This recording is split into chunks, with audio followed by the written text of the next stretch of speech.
a Marta Olivia López Medellín, quien también está dando la batalla desde su trinchera. También vi la cobertura que ha hecho de este tema que nos ha ocupado a todos, el tema de la Secretaría de Educación Pública y lo que ocurre con el cese de Marx Arriaga, pero también veo que está al pendiente de esta solicitud de extradición, de aprehensión con la posibilidad de extradición contra Francisco García Cabeza de Vaca, el exgobernador panista de Tamaulipas. Y mi querida Marta Olivia, también he visto las burlas del exgobernador panista ante esta solicitud. Te saludo con mucho gusto. Buenos días, Marta Olivia. Buenos días, Vicente, qué gusto verte, que ya andas muy allá, bueno, andas en la conferencia matutina a punto de empezar, que bueno, pues es parte de la información y parte de nuestro quehacer, justamente eso.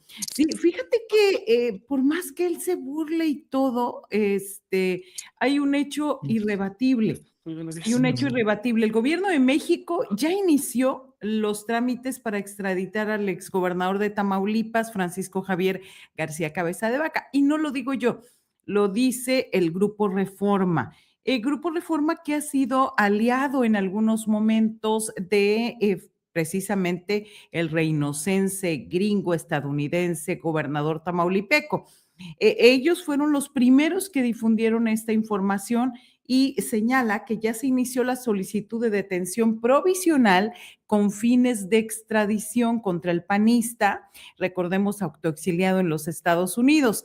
Y también hasta el momento no hay una noticia de que Estados Unidos inicie el proceso de extradición, pero de que está ahí. Y esto se corrobora, Vicente, porque ya son, recordemos los últimos hechos de la semana pasada. Primero, se negó el amparo para él y 4 de sus familiares, para su esposa, para su mamá, para su hermano mayor y para su cuñada, la esposa del actual diputado local Ismael García Cabeza de Vaca, el hermano menor de los 3 García Cabeza de Vaca. Entonces, primero les niegan este amparo y posteriormente también, un día antes, también sancionan al juez que los estuvo protegiendo, uno de los jueces, porque hay que decirlo, no es no han sido los mismos, pero uno de los jueces que los estuvo protegiendo, pues ya fue inhabilitado durante un año. Así que me parece que se está cerrando ya el círculo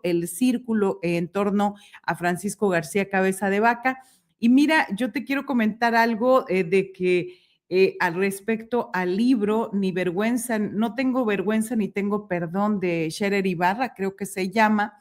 Bueno, no, perdón, se llama Ni venganza ni perdón. Pensé que era ni vergüenza ni pudor. Pero fíjate respecto a este libro, yo creo que Scherer le tiene que dar regalías a Francisco García Cabeza de Vaca, porque el capítulo que se refiere al tema del huachicol justamente pareciera, o quién se copió a quién. Son exactamente los mismos argumentos que utilizan uno y otro. Así que o Scherer Ibarra le va a pagar regalías a Francisco García o Francisco García se las va a cobrar. Y él empieza y dice, no se distraigan por supuestas solicitudes de extradición. No, señor, pues es precisamente Reforma quien lo está diciendo, que no lo comentan a la ligera con tantos detalles, con tanta información y Oye, con... Marta Olivia, es un cinicazo, ¿no? Dice, no se distraigan con supuestas solicitudes de extradición que no tienen ni pies ni cabeza. Aquí el tema es que uno de los personajes más influyentes de la 4T, Julio Scherer, exhibió en su propio libro a quien resultó ser un mafioso de la secta obradorista Jesús Ramírez Cuevas. Hijos, este es un cinicazo, Francisco García Cabeza de Vaca, mi querida Marta Olivia. Solo tú que lo has documentado y gracias a ti es que tenemos una claridad del personaje. Y es que hay que recordar, Vicente, que Francisco García Cabeza de Vaca inauguró el huachicol junto con su familia política desde los 90. Esto me parece como que tiene cierta amnesia selectiva, porque su familia, su esposa, que también es prófuga de la justicia, junto con él, que no le dieron el amparo, que les negaron el amparo recientemente, Mariana Gómez Leal, ella forma parte de esa familia con José Ramón Gómez Reséndez, que fue el primer huachicolero en Tamaulipas. Y gracias a que Francisco llegó a ser diputado federal en el 2000 junto con Vicente Fox en esta ola foxista, pues fue que desapareció los expedientes y estas órdenes de aprehensión y toda la documentación que involucraban a su familia política. Así que en Tamaulipas tenemos memoria, sabemos que los principales guachicoleros iniciaron con esta familia política de Francisco García Cabeza de Vaca, que hay que decirlo, pues era la familia pudiente, la familia que tenía el recurso económico. Él era pues un joven clase mediero, que se dedicaba pues al robo de autos, al tráfico de armas y bueno, ahí está documentado ampliamente antes de su incursión en la política, después coludido con el cártel del Golfo, quien financió su campaña a la alcaldía del 2005. Él estuvo como alcalde de Reynosa del 2005 al 2007. Entonces, ahora sí que él sabe del tema. Obviamente sigue, me parece que yo sigo pensando que ahí las regalías son de él al haber escrito este capítulo de Julio Scherer Ibarra en su libro, pero también hay algo, Vicente, que se nos está pasando. Hay una situación, yo siempre lo comenté desde el 2021, cuando no se llegó al desafuero, cuando hubo protección en el Estado contra García Cabeza de Vaca, siempre señalé que fue Julio Scherer Ibarra desde la Consejería Jurídica quien le soplaba, quien le hablaba y quien le daba los pitazos de los movimientos que se iban a hacer en su contra. Justamente esta nota, este tuit que él escribió, me da la razón totalmente 4 años después de que justamente él era su protegido. Francisco García Cabeza de Vaca era el protegido de Julio Scherer desde la Consejería Jurídica. Ahí sin querer, si quieren atar cabos, ahí está muy claramente esta complicidad que tenían uno con el otro. ¿Qué golpazo significa esto de Francisco García Cabeza de Vaca para el PAN? Porque hace poco lo nombraron no sé qué representante del Partido Acción Nacional para Norteamérica y ahora se pide la extradición, la aprehensión y la extradición del exgobernador de Tamaulipas, algo que logró evitar, por ejemplo, Ricardo Anaya con el fuero, pues a Francisco García Cabeza de Vaca no le ha alcanzado el tiempo para llegar a ese punto de tener fuero para regresar a México. Marta Olivia, ¿qué significa políticamente hablando desde tu perspectiva? Mira, significa en dos formas. Una que no tiene representatividad, una que ha comprado dentro del mismo PAN estos cargos.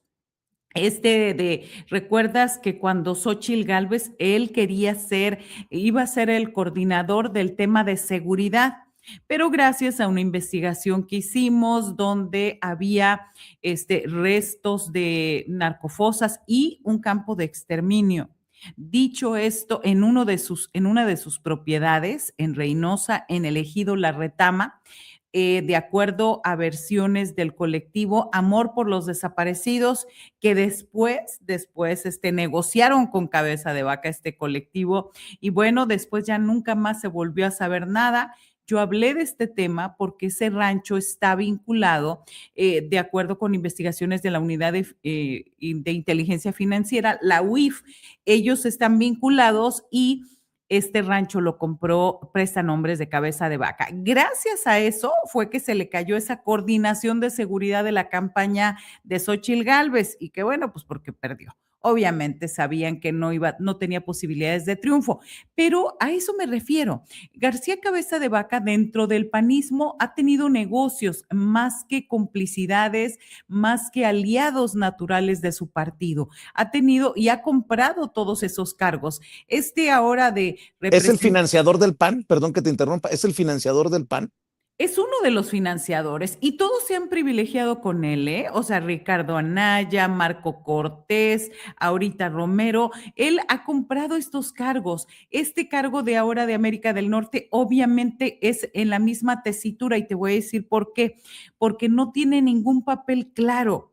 estuvo en la reunión de la CEPAC, donde estuvo Federico Doring, el falso diputado migrante Raúl Torres, y bueno, ciertos personajes, y estuvo ahí tomando fotos y demás, pero no lo invitaron a hacer una ponencia en esta supuesta cumbre contra el terror, contra el narco y el terrorismo. Imagínate a un narcoterrorista hablando de eso. Hubiera sido muy interesante, pero ni siquiera lo dejaron exponer. Entonces, eso habla del nivel, sí, por más videos que tome, por más fotos que se tome con los priistas, ahí en este caso con Tania Lara y con también con el falso diputado migrante Raúl Torres, ahí sí te puedes tomar todas las fotos, pero en el foro auténtico de ahí no hubo ni una sola palabra. Y si lo hubiera habido, Vicente, hubiéramos estado aquí documentándolo y confrontando la realidad de lo que hizo, de la complicidad que hizo con los grupos del crimen organizado en Tamaulipas, con lo que él estaba diciendo. Pero no lo dejaron siquiera, porque ya no puede influir, allá no puede comprar a los del Partido Acción Nacional tan rápido como acá. Mi querida Marta Olivia, te voy a pedir un favor en caso de que nos muevan para ingresar al Salón Tesorería, que me ayudes Claro. así el honor de lanzar la mañanera del pueblo con la presidenta Claudia Sheinbaum Pardo en caso de que no pueda conectarme. Pero la pregunta es, con todas estas redes de complicidades, con un Roberto Gil Suart, uno de sus más cercanos defensores en medios, a todo lo que da, con el saco de pus, junto a Carlos Alarraqui, otro de los defensores de Cabeza de Vaca, con toda esta red que tejió, ¿lo ves tras las rejas? Y Carmen Aristegui te faltó. Te faltó Carmen Aristegui, que se ha convertido en una de las defensoras de Francisco García Cabeza de Vaca, con entrevistas extensísimas. Qué tristeza de una periodista que se decía objetiva, una periodista que se decía pues sin bandos y que pues hablaba de eso. Aunque hay que recordar, perdón, que haga la anotación, en el caso de Carmen, nunca fue reportera, nunca anduvo en la calle, nunca todo desde Radio Educación, desde los programas oficiales en el entonces IFE, pues ella nada más se hablaba, se sentaba y le armaban todo para que condujera. No, no es reportera de calle, y quienes hicieron las investigaciones periodísticas como la Casa Blanca y demás, pues era el equipo de periodistas e investigadores. No, Carmen no escribió ni media línea al respecto.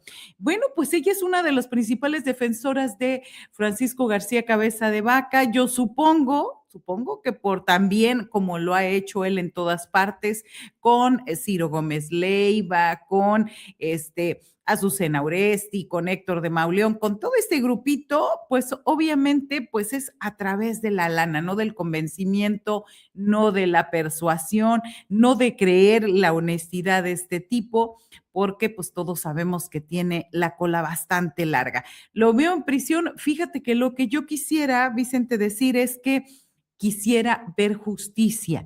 A mí me parece que Alejandro Gertz Manero, durante todo su periodo en la Fiscalía General de la República, aunque muy encontrado con Julio Scherer Ibarra, me parece que al final actuaban por pesos y centavos, porque no, durante todo ese tiempo no se hizo absolutamente nada. Me parece que ahora se empieza a ver que ya se acabaron esas complicidades y que podría estar cerca de la cárcel Francisco García Cabeza de Vaca. Y quisiera ver no solamente los delitos de delincuencia organizada, de lavado de dinero y de pues cuestión de malversación de bienes federales, sino también ahora todo lo demás que dejó pendiente en Tamaulipas, que la lista es larga. Así que me parece que es importante señalar esto, y bueno, pues vamos a estar nosotros muy al pendiente. Y bueno, vamos a continuar nosotros hablando de este tema, porque Vicente Serrano pues ya se fue a sentar ahí a la conferencia matutina. Vamos a esperar a que se lance la emisión y decirles que se está cubriendo desde la conferencia matutina todo esto.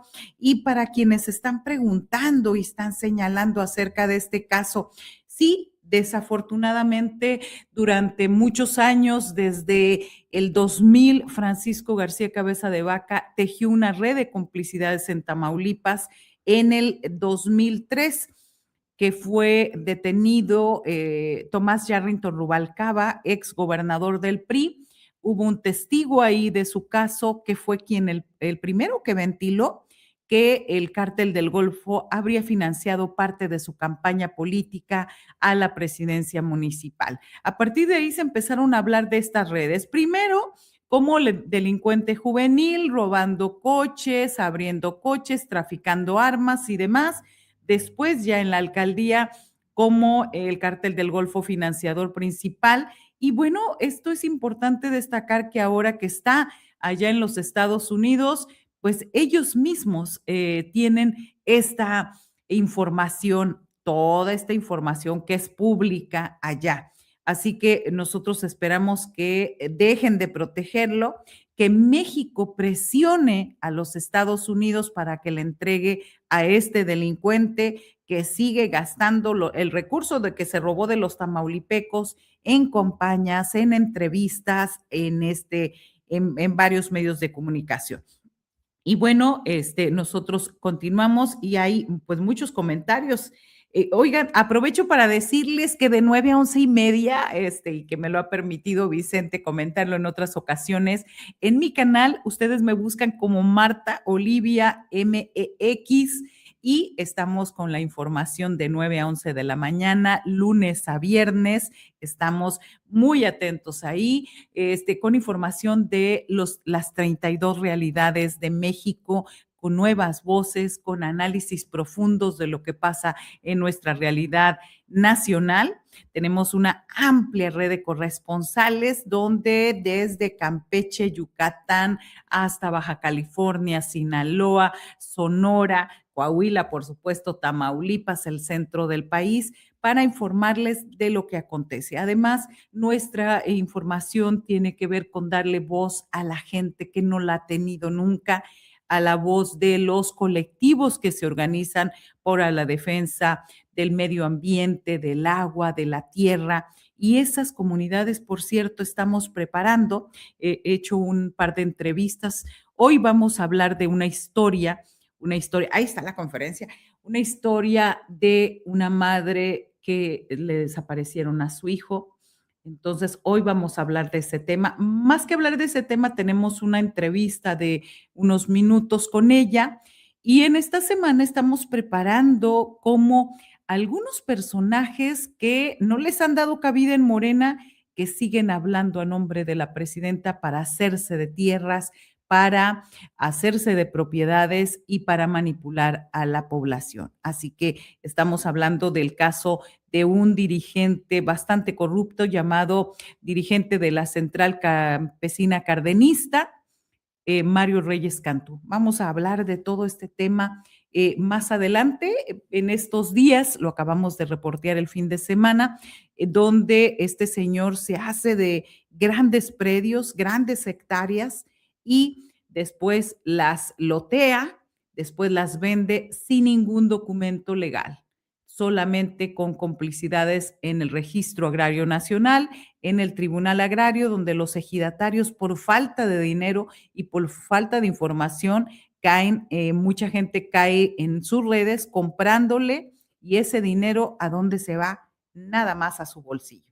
Así que me parece que es importante que sepamos de esto que está pasando, que puede pasar en Tamaulipas, pero que puede pasar también en Sonora y que está pasando en Campeche y que pasa en Michoacán y que nuestro deber como periodistas es alertar, es informar, es decir lo que está aconteciendo. Así que es importante documentar la voz de las y los ciudadanos y cuál es una de las formas que nosotros colaboramos con las y los ciudadanos, las denuncias. Una, primero, para los que nos están viendo, que haya una denuncia, que haya una gestión de la comunidad, que haya una organización y que ellos ya hayan ido ante alguna autoridad. Cuando pasa esto, nosotros entramos a visibilizar el caso. No hacemos reporteo en temas personales. ¿Por qué? Pues porque se puede luego prestar a ciertas maniobras, a cuestiones personales. No, hacemos denuncias colectivas donde las comunidades, donde las colonias, donde los ejidos ya se han unido, ya hay una organización y ya han hecho gestiones. Así que ustedes se pueden comunicar con nosotros. Siempre estamos dando un teléfono para que nos den la información, hagan las denuncias correspondientes y nosotros nos encargamos de reportear, de actuar y de visibilizar los casos. Así, de esta forma llegamos, por ejemplo, a un despojo que quería hacer en Tamaulipas, en la playa, Francisco García Cabeza de Vaca, en contra de comuneros. 42 hectáreas se quería quedar, quería hacer un desarrollo turístico y gracias al reporteo y que después fuimos a la conferencia matutina del entonces presidente Andrés Manuel López Obrador, logramos que se detuviera toda esa venta ilegal de este personaje y bueno, que estas posesiones al lado de la playa, que se supone que no son de nadie, pero son posesiones para quienes las habitan, pues regresaran a esas personas ahí. Así que ese es el tipo de información que nosotros manejamos desde la calle, desde el reporteo, desde la voz de las y los ciudadanos. Así que miren, alguien dice por acá, se parece el de unos 2x3. Fíjense que así se llamaba mi sitio, pero había mucha confusión porque a veces le ponían el número, a veces la letra, y bueno, hicimos este cambio, es Marta Olivia MX, es provisional, se los aviso, es provisional, vamos a relanzar en un par de meses, yo creo que 3 meses, a más tardar en mayo vamos a relanzar el sitio para que ustedes sea mucho más sencillo estar con nosotros, comunicarse. Así que, bueno, esa es la parte de la información. También tenemos reportajes, hicimos la semana antepasada un reportaje de las personas deportadas por la frontera México-Estados Unidos, donde ellos nos hablan de sus historias, nos hablan de la falacia que ha significado autodeportación. Recordemos que el gobierno de los Estados Unidos le dijo a las y los ciudadanos irregulares, a ver, vayan, autodepórtense para que después tengan oportunidad de regularizarse legalmente. Eso hicieron muchos. ¿Y qué les hicieron? Los llevaron a la cárcel durante 2 meses y después 1 o 2 semanas en centros de detención. Uno de ellos conversaba con nosotros y nos decía, desde ese momento tenemos cadenas en las manos y en los pies, nos han tratado como delincuentes. Y bueno, más allá de lo que yo les pudiera contar, está también ese reportaje que hicimos con todos los migrantes mexicanos deportados de los Estados Unidos, donde nos narran, y muchos de ellos, pues obviamente es una forma bastante terrible de abordarlos, de estar ahí, de escuchar sus historias, personas que llevan 10, 20, 30 años viviendo en los Estados Unidos, haciendo más fuerte ese país con su trabajo, con su esfuerzo y también apoyando a sus familias en México. Así que todos estos reportajes ustedes los van a encontrar en mi sitio porque es lo que hacemos día a día. Así que estamos en espera de la conferencia matutina donde Vicente Serrano me dejó por aquí y bueno, está ya a punto de comenzar la conferencia por allá. Y a mí me da muchísimo gusto que estar conversando aquí con Vicente, que hay que decirlo. Hay gente que me dice, yo la conocí por Vicente Serrano y yo siempre le he agradecido a varias personas. Ahí está la conferencia. Nos vemos en la próxima.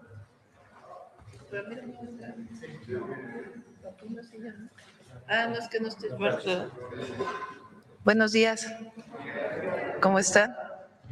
Qué bueno. Bien también. Bueno, vamos a